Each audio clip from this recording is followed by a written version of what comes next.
स्वागत है आपका ब्रेक के बाद। थर्ड बैटल ऑफ तेलंगाना, जी हां, इसीलिए कहा जा रहा है क्योंकि यहां पर केसीआर के अपने वादे हैं, अपने दावे हैं। 10 साल से सत्ता पर वो काबिज हैं, लेकिन कांग्रेस भी अपनी सियासी जमीन को तलाश रही है क्योंकि कर्नाटक में जिस तरीके से कांग्रेस ने जीत दर्ज की थी उससे वो बहुत उत्साहित है। इसके अलावा आपको बता दें कि भारत जोड़ो यात्रा राहुल गांधी कितनी सक्सेसफुल रही थी, उसको लेकर राहुल गांधी में अलग उत्साह है। बात बीजेपी की कर ली जाए, जिस हिसाब से बीजेपी लगातार लग रहा था कई महीनों से कि शायद त्रिकोणीय मुकाबले में दिख जाए, कई मुकाबले बीच में आए, लेकिन क्या इस वक्त बैकफुट पर बीजेपी चली गई है? इसी पर हम चर्चा करें। तमाम दोनों अतिथि मेरे साथ मौजूद हैं, उनका रुख कर लेते हैं। पूजा, तो लगातार बने हुए रत्नेश मिश्रा हमारे साथ में। आरके मिश्रा जी बीजेपी से हैं, बने हुए हैं। रत्नेश जी, जाते जाते आपका जवाब रह गया था और साथ में आरके मिश्रा जी भी कुछ कहना चाह रहे थे। सर, अपना जवाब पूरा कर लें, उसके बाद आरके मिश्रा जी के पास जाऊंगे। देखिए, मैंने जो बात कही थी वो ये कही थी कि भारतीय जनता पार्टी के लोग इस बात का विरोध करते हैं कि मुस्लिमों को एक धार्मिक संप्रदाय को आरक्षण की जरूरत क्यों। तो देखिए, इस देश में सच्चर कमेटी बनी थी। उस सच्चर कमेटी की रिपोर्ट में क्लियरली कहा गया कि मुस्लिम कम्युनिटी जो है उसमें एजुकेशन लेवल और जो उनका जो होल डेवलपमेंट होना चाहिए वो एससी कैटेगरी से भी नीचे का लेवल है उनका। वो इतनी बुरी स्थिति में है कि उनके अपलिफ्टमेंट के लिए कहीं ना कहीं उनको आरक्षण की जरूरत पड़ेगी। आप इसको इस तरह से देख लीजिए। देखिए, अगर आप सांप्रदायिक मानसिकता की राजनीति करते हैं फिर आपके लिए वो मामला सही है, आप उनका विरोध कर सकते हैं, उनके साथ मारकाट कर सकते हैं, वो आपका मसला होगा। लेकिन जब भी एक लोकतांत्रिक देश में सभी संप्रदाय और सभी धर्मों और सभी जातियों की बात होगी तो वहां पर भी मुस्लिम कम्युनिटी के अपलिफ्टमेंट की बात की जाएगी। और अपलिफ्टमेंट की बात क्यों, मैं आपके यही पैनल पे बता देता हूं। आप लोग खुद डिसाइड कर लीजिए कि हम 4 लोग बैठे हैं, यहां पर कितने अल्पसंख्यक है, एक भी अल्पसंख्यक का रिप्रेजेंटेशन नहीं है।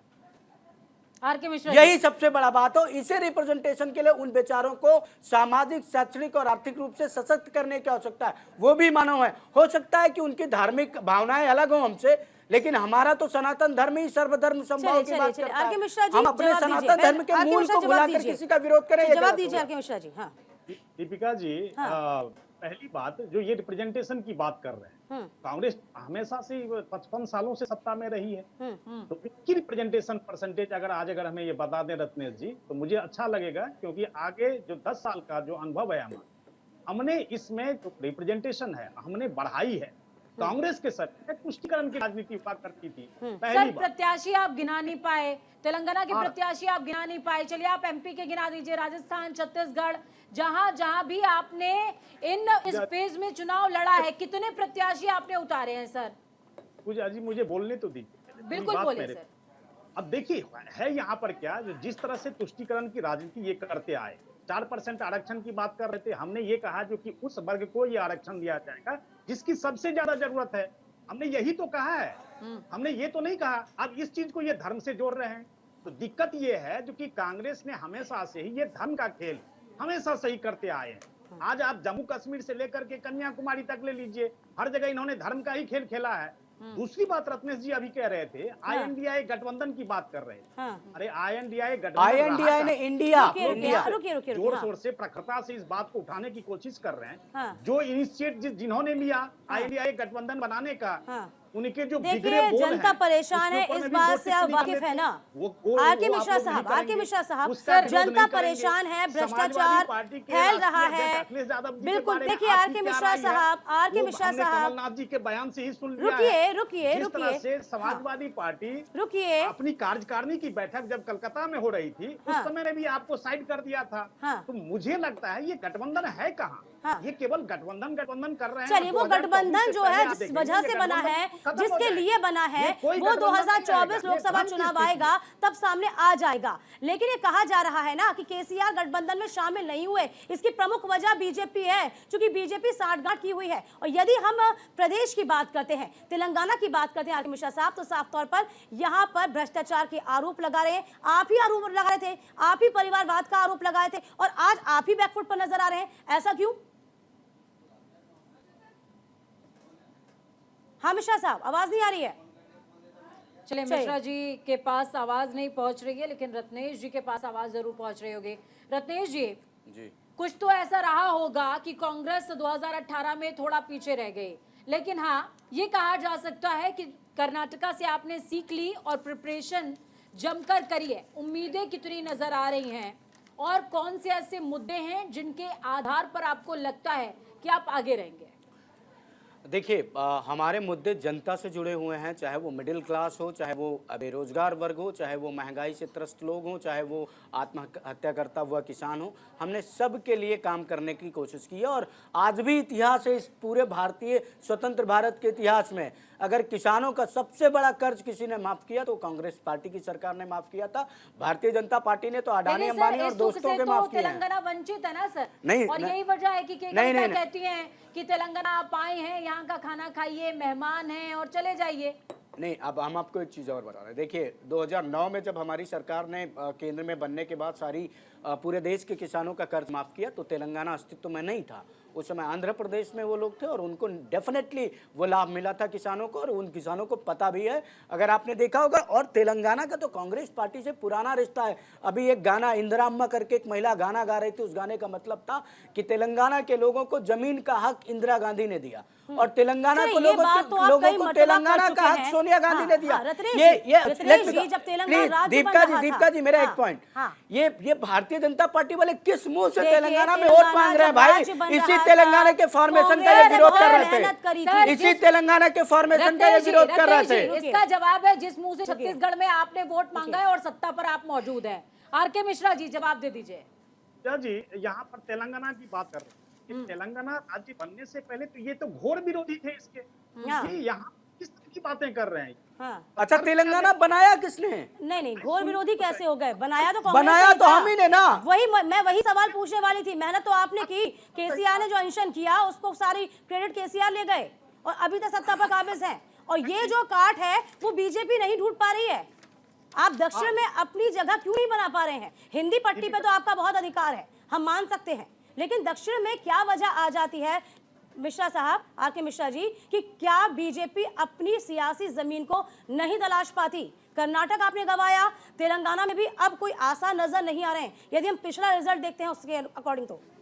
नहीं, देखिए 2018 का रिजल्ट अलग था। मैंने आपको एक छोटा सा उदाहरण कह दिया। मैंने पश्चिम बंगाल के अंदर में आपको क्या कहा, 2016 के अंदर में हमारा 10%, मात्र 10% हमारा था प्रतिशत था, और अब 2021 के अंदर आप देखेंगे तो 38 से मतलब नियर अबाउट 40 के आसपास मैंने वोट प्रतिशत लिया है। 70 सीटें, 3 सीट से 70 सीटें। आज ठीक है, हमारा तेलंगाना के अंदर में आप ये जरूर कह सकते हैं कि जमीन नहीं है, लेकिन हम जमीन बिल्कुल वहां पर कहते हैं ना, क्योंकि बंजर जमीन। लेकिन ये बंजर जमीन जो आपके लिए है, इसको कैसे उपजाऊ करेंगे आप?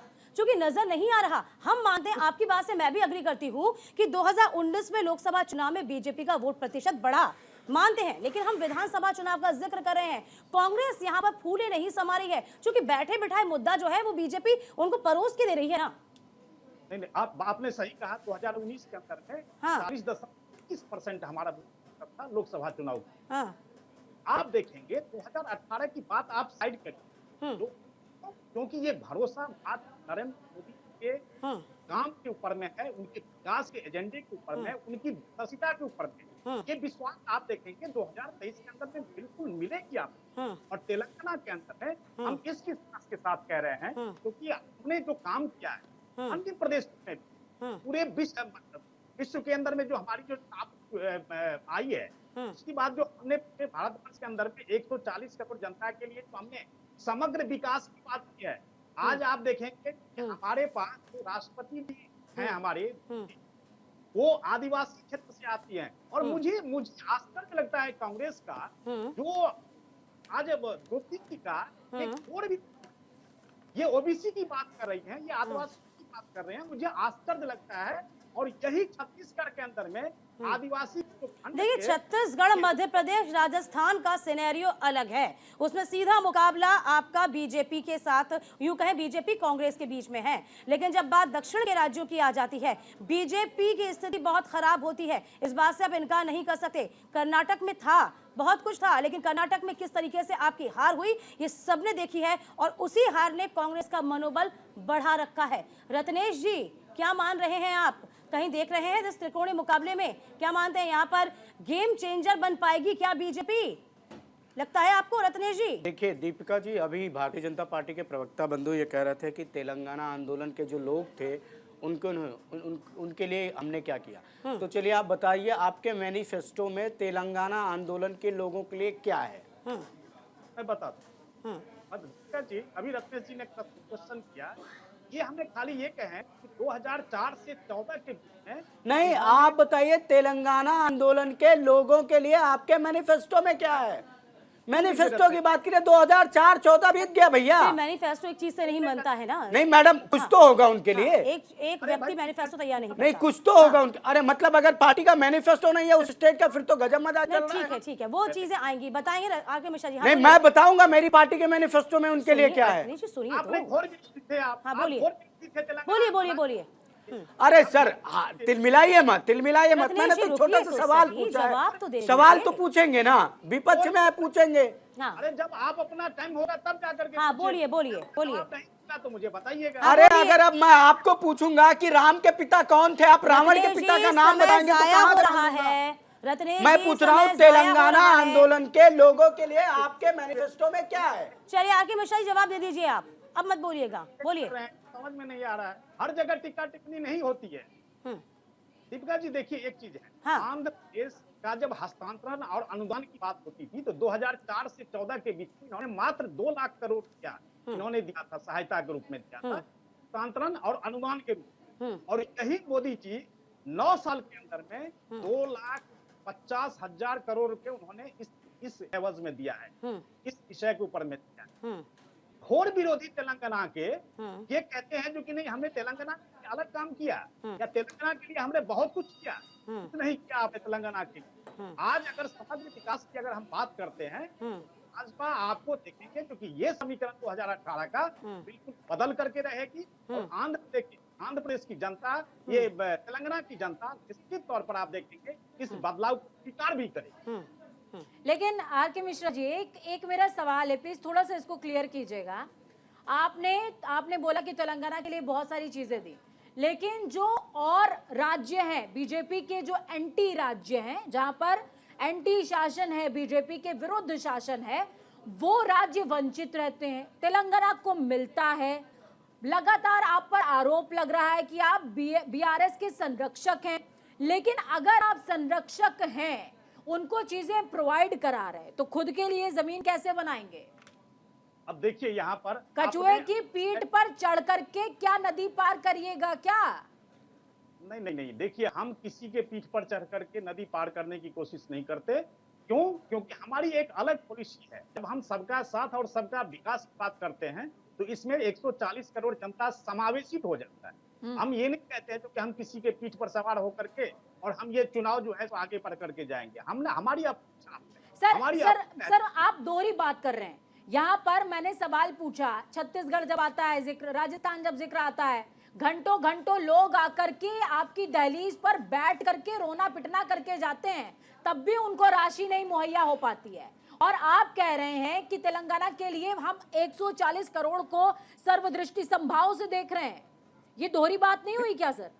नहीं, बिल्कुल सही। देखिए, आप एक चीज समझ लीजिए, जब आप केंद्र में होते हैं तो हर क्षेत्र के लिए आपको कहां पर किसकी किस तरह की रिक्वायरमेंट है, क्या जरूरत है, उसी तरह से फंड रिलीज होता है। स्पेशली तेलंगाना के लिए नहीं, मैं कह रहा हूं छत्तीसगढ़ हो, आप ये कह सकते हैं जो क्या राजस्थान के लिए हमने कहीं पे भी कहीं दोहरी नीति अपनाई हमने क्या? पश्चिम बंगाल के लिए हमने दोहरी नीति अपनाई क्या? छत्तीसगढ़ के लिए हमने दोहरी नीति अपनाई? झारखंड के लिए हमने दोहरी नीति अपनाई? बिहार के लिए अपनाई? कहीं पे भी हमने नहीं किया। हमने पारदर्शी जो हमारी फंड रिलीज है वो बिल्कुल पारदर्शी तरीके से हम हर जगह डिस्ट्रीब्यूट करते हैं। लेकिन तमाम कोशिशों के बाद भी आप हिंदी पट्टी से आगे बढ़ नहीं पा रहे हैं। पूर्वोत्तर में भी क्या लग रहा है, साख या धीरे धीरे सत्ता जाती जा रही है। इसके अलावा हम कर्नाटक का भी जिक्र तो करेंगे ही, चूंकि दक्षिण का द्वार कहा जाता था। रत्नेश जी, अब क्या लगता है आपको? देखिए, दुर्भाग्य देखिए तेलंगाना के लोगों का। मैंने भारतीय जनता पार्टी के प्रवक्ता से पूछा कि आपके मैनिफेस्टो में तेलंगाना के आंदोलनकारियों के लिए क्या है।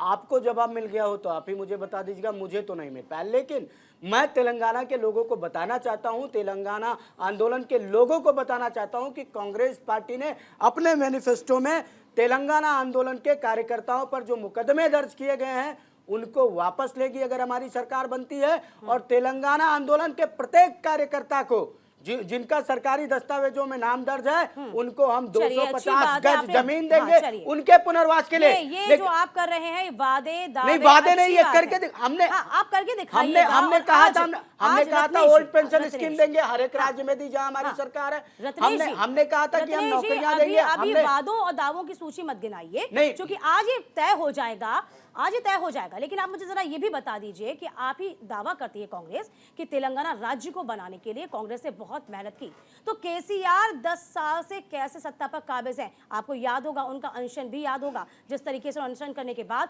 साफ तौर पर कहा था कि मैं अल्पसंख्यक को मुख्यमंत्री बनाऊंगा, लेकिन उन्होंने मुख्यमंत्री बनने नहीं दिया, दोनों बार खुद ही बन गए। इन तमाम चीजों को लेकर कांग्रेस क्यों सामने नहीं आई? कांग्रेस क्यों बैकफुट पर नजर आई, जबकि आप ही बोलते हैं कि तेलंगाना राज्य को बनाने के लिए सहायता आप ही ने करी? देखिए दीपिका जी, देखिए चूंकि बीआरएस जो पहले का टीआरएस है, हाँ। तेलंगाना राष्ट्र समिति, जब तेलंगाना का गठन हुआ तो कहीं ना कहीं केसीआर उस आंदोलन से जुड़े थे और केसीआर ने स्वयं को तेलंगाना की अस्मिता से जोड़ दिया। और जो क्षेत्रीय अस्मिता का दांव चल के वो सत्ता में आए, उस क्षेत्रीय आप अस्मिता नहीं जोड़ पाए, मतलब आप ये बता रहे हैं देखिए, आप नहीं जोड़ पाए। नहीं, उसका जवाब मैं दे देता हूँ। हमने कभी क्षेत्रीय अस्मिता को अपने साथ नहीं जोड़ा, क्योंकि हम राष्ट्रीय दल थे और हम राष्ट्रीय अस्मिता की बात करते थे, हम राष्ट्र की बात करते अब आप थे। उम्मीद फिर कैसे चुनाव कर रहे क्यों? हैं फिर कि चुनाव में के दौरान आपको इतनी वोट महंगा मिल चुनाव जाएगा? में क्यों? देखिए उसका कारण है क्योंकि हमने तेलंगाना को राष्ट्र के साथ जोड़ने का प्रयास किया है। आप तेलंगाना को केवल तेलंगाना के साथ जोड़ के देखेंगे तो वो अच्छा नहीं अरे होगा। हम वहाँ की तेलंगाना जनता को तो अपनी भारत बनाई के साथ जाएगी जोड़ ना के सर। इंडिया के साथ जोड़कर देख देखिए, रहे हैं। इस तेलंगाना कारण राष्ट्र में तेलंगाना ही की है, जनता सर, इनको अब सपोर्ट सर करेगी। सर रत्नेश जी, हाँ। यहाँ पे मेरा एक सवाल है। हाँ, पूछिए। मोदी जी जब जाते हैं और मंच पर 370 धारा का जिक्र करते हैं और भी चीजों का जिक्र करते हैं, तब आप कहते हैं राष्ट्रीय मुद्दा उठा रहे हैं, अब आप कह रहे हैं तेलंगाना को राष्ट्र से जोड़ रहे हैं। मतलब थोड़ा सी क्लियरिटी दीजिए प्लीज। नहीं, एक्चुअली क्या है, ये शायद वहां की जनता को ही संतुष्ट नहीं कर पाए थे, या जनता पे ही एक मैसेज कन्वे नहीं कर पाए थे कि भाई ये सब कुछ हम कर रहे हैं, लेकिन क्रेडिट जो है वो जवाब, केसीआर लेके जा रत्नेश रहे जी, हैं। जवाब। मैं हाँ। जवाब दे देता हूँ। देखिए, पहली बात तो ये कि अगर भारतीय जनता पार्टी का कोई भी नेता ये कहता है कि उसने 370 को रिपील कर दिया इंडियन कॉन्स्टिट्यूशन से, तो वो जो सवाल वो नहीं है, नहीं सर। नहीं सर, आप नहीं, आपने बोला नासमझ नहीं है, आपने सर। बोला सर, आप नहीं इतने नहीं दीपिका नासमझ जी, नहीं है। नहीं हाँ, दीपिका मैंने जी आपने सवाल क्या बोला पूछा है, सर? मैं आ रहा हूँ। राष्ट्रीय मुद्दा जब वो बोले तो राष्ट्रीय मुद्दा, आप बोले कि तेलंगाना को हम राष्ट्र से जोड़ रहे हैं, क्षेत्र की भावना नहीं है, तो जनता वोट क्यों दे? सवाल ये है मेरा। नहीं, हमने क्षेत्रीय मुद्दों को उठाया है भाई, हमने वहां के लोगों के मुद्दों को उठाया है। हमने रायतू भरोसा के तहत किसानों का मुद्दा उठाया है, हमने 500 रुपए में गैस सिलेंडर का मुद्दा उठाया है। और तो छोड़ दीजिए जो ऐसा कहिए नहीं, सर, सुनिए इस बार उठाया। मैडम सुनिए तो मुझे कह तो लीजिए। आप एक चीज बताइए, क्या स्विगी, जोमेटो, ओला, उबर के जो ड्राइवर हैं, जो डिलीवरी बॉयज हैं, उनको सामाजिक सुरक्षा देने की बात करना, उनको आर्थिक सुरक्षा देने की बात करना, ये अच्छी बात नहीं है? क्या स्विगी और जोमेटो का जो पूरा का पूरा व्यापार है वो पूरे भारत में नहीं फैला है? क्या ओला, उबर पूरे भारत में नहीं फैली है? उनके अगर कर्मचारियों की सामाजिक और आर्थिक सुरक्षा की बात हम करते हैं तो गलत करते हैं। ये वहां का मुद्दा है। राहुल गांधी जी ओला, उबर के ड्राइवरों से राहुल मिले, गांधी जी बहुत बेबाक नजर आए थे। कंप्लीट कर लिए दीपिका जी। हमारे नेता उनसे मिले, उन्होंने अपनी समस्याओं को बताया। मैं भारतीय जनता पार्टी से पूछना चाहता हूँ, नरेंद्र मोदी जी उनसे मिले, अमित शाह उनसे मिले, देवेंद्र फडणवीस उनसे मिले, एकनाथ शिंदे उनसे मिले, नहीं मिले।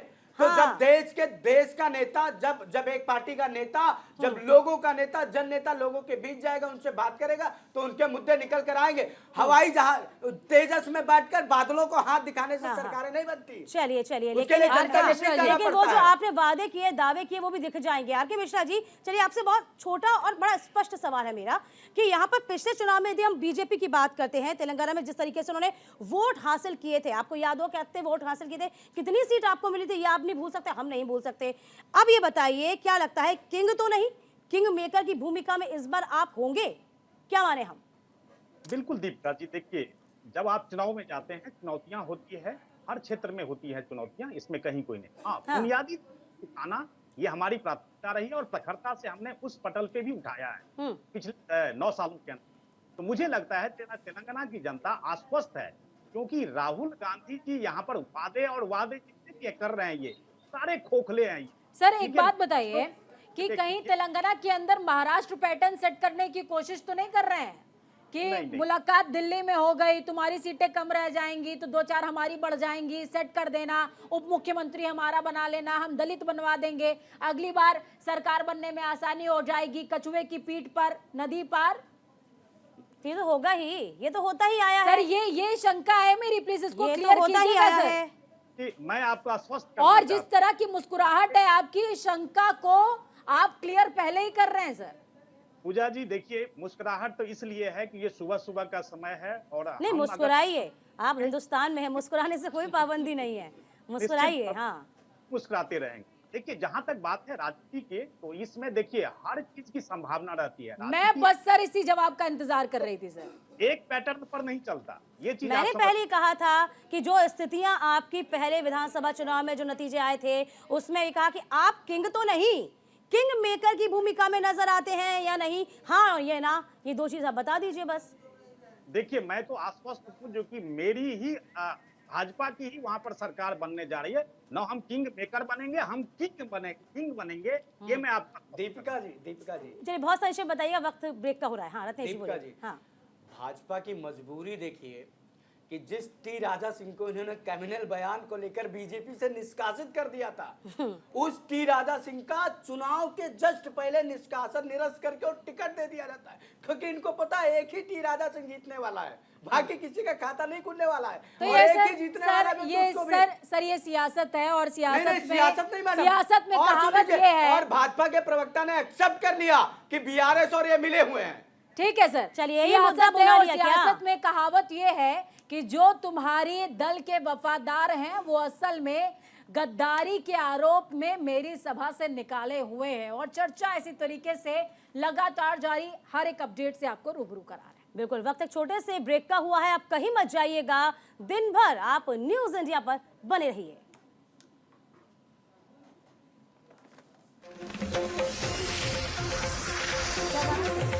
जिनकी वफादारी की चर्चा तुम करते हो